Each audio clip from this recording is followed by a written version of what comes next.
Көңіл бұрыңыздар. 148 000 доллар bir аз кеми бар 10 сотық жер тилкесинде жайгашкан бышкан кирпичтен салынган 2 кабаттуу 6 бөлмөлүү жаңы ремонттолгон жер үй сатылат. Амансыздар бардактуу тез кабардын көрүүчүлөрү, кутмандуу күнүңүздөр менен. Эгерде кимдир бирөө шаардын ызы учусунан тажап шаардын четинде өзүнчө бир дача сымал жерде жашаймын деп акчасын камдап турган инсандар болсо, анда сиздер издегениңиздер бизден табылды. Гүл үстүнө гүл болду да калды. Бул Ош шаарынын түштүк тарабындагы Озгур айылынын дачасындабыз. Учурда 10 сотық жер аянты. Бул жагында үй болсо, бул жагында 25ке 10 размеринде салынган заманбап сарайы бар достор. Кааласаңыз кой багасыз, кааласаңыз бука, саан уйларды же жылкыларды баксаңыз болот. Жогорку тарабына болсо пресс чөптөрдү, тоюттарды камдап алсаңыздар дагы болот агайын туугандар. Баасы кандай экен? Жакшы элеби? Негизи мындан дагы айтылган баадан дагы көбүрөөк чыгым кеткен. Ошого акча зарыл болгондугуна байланыштуу шашылыш түрдө сатылат. Андыктан бизнесмен ишкер акелер же бир бизнестин башын камдап, ушундай нерсени кылсам экен деп акчасын камдап турган инсандар, сиздер үчүн анда бул видео. Келүү жолдоруну көчө тараптан бир катар тартып көрсөтөлү, андан кийин сөзүбүздү дал ушул жерден дагы улантабыз. Жүрүңүздөр. Келе жатасыздарбы? Юго-востоктон кийин Озгур айылы. Озгурдан түз жогору чыгып келе бересиздер негизги асфальт жол менен. Бул жерде шипаң деп коет жергиликтүүлөр. Анын жанында Озгурдун көзгө басар чоң бала бакчасы бар. Ошонун түз солго бурулуп жогору чыгасыздар, көпүрөдөн өтөсүздөр, көпүрөдөн өтүп эле оң тарапка бурулуп Озгурдун дачасына чыгып бара бересиздер. Асфальт жол басылып калган, асфальт жол түгөнгөнгө чейин бара бересиздер. Бир аз 50 метрдей таштак жол менен барып түзгө. Андан кийин оң тарапка бурулуп дөңсөгө чыгасыздар. Солго бурулуп бир аз 50 метрден кийин биринчи көчөдөн солго буруп жогору чыгып барасыздар. Ошол оң тарапка бурулуп, кийин биринчи көчөдөн солго бурулуп жогору карай чыгып келе бересиздер мына ушул дөңсөгөчө. Бул көчөнүн аталышы Светочная көчөсү 78-чи дарек. Картадан издеп тапсаңыздар дагы болот агайын туугандар. Көчөлөрүндө мына стандарт бетон столбалар тургузулган, интернет кабелдери тартылган жана түнкү жарыктандыруулар орун алган достор. Эми бул жер чындыгында өнүгүп келе жаткан дача. Бул Озгурдун дачасы. Келе бересиздер.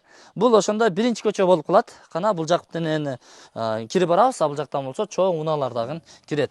Сарайды көрдүңүздөр. Сарай заманбап болуп салынган. Үйдүн ички ремонтторун дагы көрөбүз. Бирок азыр сиздерге сарайды бир катар көрсөтүп чыгалы. Кана, бисмилла. Асты стоячка болгон, буга чейин тайлар, жылкылар багылган. Негизинен бир бул жагына ушу турушуна бир 30-35 бука байласаңыздар болот. Бул жагына дагы ошончонун жарымын баткырсаңыздар болот. Койлорду, эчкилерди, козуларды баксаңыз болот же ат баксаңыз дагы болот. Акурлары дайын турат достор. Бул жагында болсо чатыры бар. Чатырды дагы чыгып бир катар операторубуз көрсөтүп коелу. Бул жерге бир дагы терек иштетилген эмес. Стандарт такталар, стандарт торсун, стропилалар, айтор бүт бардыгы карагайдан достор. 25ке 10 дедик, размерлери. Камера 4 бурчтан карап турат. Камералар бар, түнкү жарыктандыруулар орун алган, прожекторлор жанып турат буюрса. Кыскасын айтканда, заманбап. Бул жерде мына 10 тонналык суу кампасы бар. Суу азыр толо турат достор. Ушундай моторду жагасыздар, иштей берет. Бул жерде жумасына 2 жолу суу берилет. Сиздер камдап аласыздар. Кышындасы алдын ала камдап алганга болот же водовозду айтсаңыздар, бир 1000 сомдун тегерегинде толтуруп берет. Бул жагы өзүнчө фундаменттер менен жердин уклонуна карап өзүнчө бир тегиздетилген. Айланасы пескоблок менен тосулган, темир түркүкчөлөр менен навес тургузулуп туруп, бул жагы 3 очок тапчандын орду. Бул жакта болсо эс алганга бардык мыкты шарттар каралган. Шашлыкты бул жерде сонун кылып бышырсаңыздар болот. Шашлыктын өзүнүн кандай десем, кирпичтен жасалган мангалы. Жакшылыктарыңыздарга буйруса кызматта чоң казан, орточо жана кичи казан. Ортолукта каалагандай казандын ордуну кылып алсаңыздар болот. Бул жерде не деп коет? Самовар, жанагы фляг деп коюп эле. Мына ушун менен жасап коюптур. Буюрса жакшылыктарга кызмат кылат. Бул жерден раковина чыгарып туруп, идиш аяк жуучу кылып койсоңуздар дагы болот. Анын орду каралган, бирок толук бүтпөй калыптыр.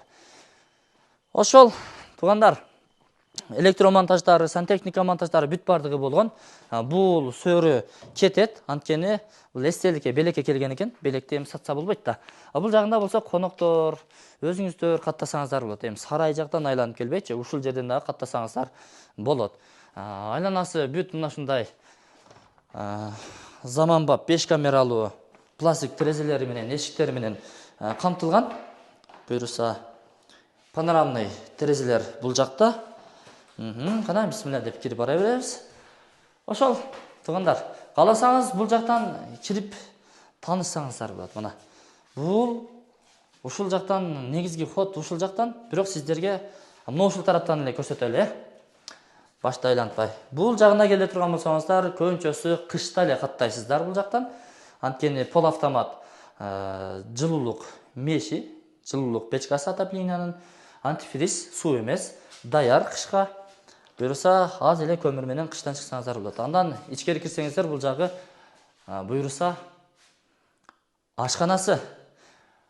Асма шамдардын орду каралган, чек чейтип бирөөсүн орнотсоңуз, буюрса дагы да бир көрктүү, ажарлуу бөлмө болот.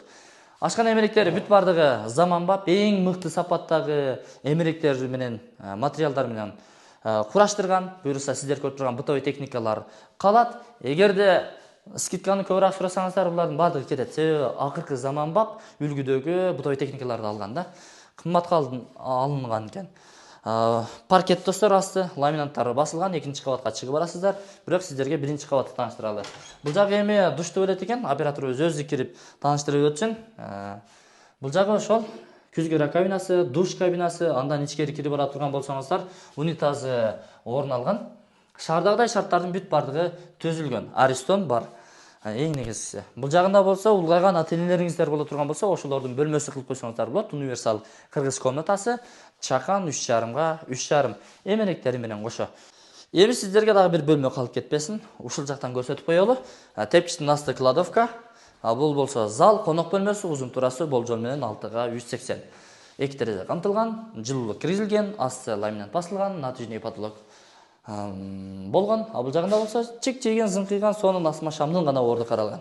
Муну ийилип коесуздар, болду. Жаркырай түшөйт. Бул TV-зона. Караңыздар. Асма шамдар, софиттер жанып турат. Терезе 3 көздүү. Отопление бардык терезелердин астында, бардык бөлмөлөргө киргизилген. 2-чи кабатка чыгып эле түз ушул бөлмөгө кире турган болсоңуздар, жаш балдар уктоочу бөлмө. Бул эркек балдардын бөлмөсү десек дагы жаңылышпайбыз. Aboйлонгон, асты ламинат басылган, натяжный потолок достор. Бул жагы софиттер жанып турат. Бул жактан терезелер камтылган. Эми туугандар, бардык эске алынган да. Чымын-чиркейлерди, жанагындай анча-мынча зыянкечтерди үйгө кирбестик үчүн ушундай майда көздүү торчолор дагы каралган. Жүрүңүздөр, бул 2-чи кабаттын холу. Ушул жерде олтуруп, эс алып, TV-зонасы бул жак, телевизор көрүп, кечиндеси эс алып, анан бөлмөлөргө кирип, жатып уктасаңыздар болот. Жүрүңүздөр, эми бул бөлмө ата-энелер уктоочу бөлмө. Тадам! Буюрса 5,5 га же 6 чыгып калат. 6 га 180 чакан бөлмө, чакан эмес, чоңураак бөлмө. Бул жактан дагы, бул күн батыш тараптан дагы буюрса терезелер камтылган. Бул жагына чыга турган болсок, балкон. Бул жерде мындай тосуп аласыздар. Балконго чыгып, шаардын дээрлик таза жагын карайсыздар да. Келиңиздер. Мына жактан бир көрсөтөйүнчү өзүм эле. Даңге эс алуу жайы. Андан ары өтсөңүздөр папан. Эми берки Даңге жактагы Эдельвейс дачалары, Төлөйкөндүн дачасы, мына ушундай урматтуулар. Төлөйкөн жана маңдайыбызда ат майданы дагы турат достор. Бул жерде улак, концерт, эмне болсо ушул жерден дүрбүдөн тамаша кылсаңыз дагы болот. Анткени сонун. Бул жагы Ош шаары, Керемет тоо, Сулайман тоо көрүнүп турат. Эми кышында Ош шаары ыш шаары болуп калат. Кышын жазын бул жерде таза аба, сонун жел согуп турат. Айтор жашаган сайын жашай турган жер. Суу буюрса азыркы мэрибиз снос мэр деп койсок дагы болот. Ош шаарыны өнүктүрүүгө жетелеп аткан, сүйрөп аткан Жеңиш Токторбаевдин демилгеси менен бул дачаларга суу жакын ортодо, жакынкы айларда же ушул жылдарда келет. Азырынча аптасына 2 жолу берилет.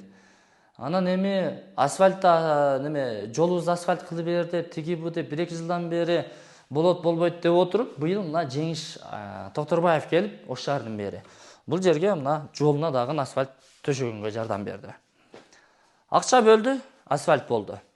Буюрса жакынкы айларда маршруттук каттамды жүргүзүп койсо болду. Азыр эми каттайбы, каттабайбы билбейм, бирок асфальт эле болуп калса эле каттайт. Буга чейин каттап келген.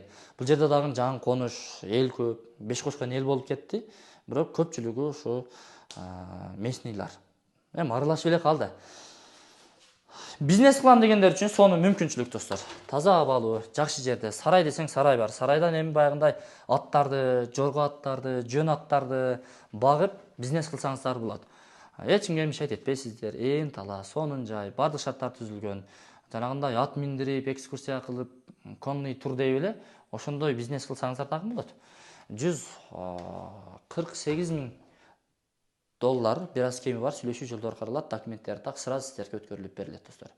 Аманчылыкта жолугушканча толук маалыматтарды бергенге аракет кылдык. Шашпай, сабыр кылып көрүп алдырган сиздерге чоң рахмат.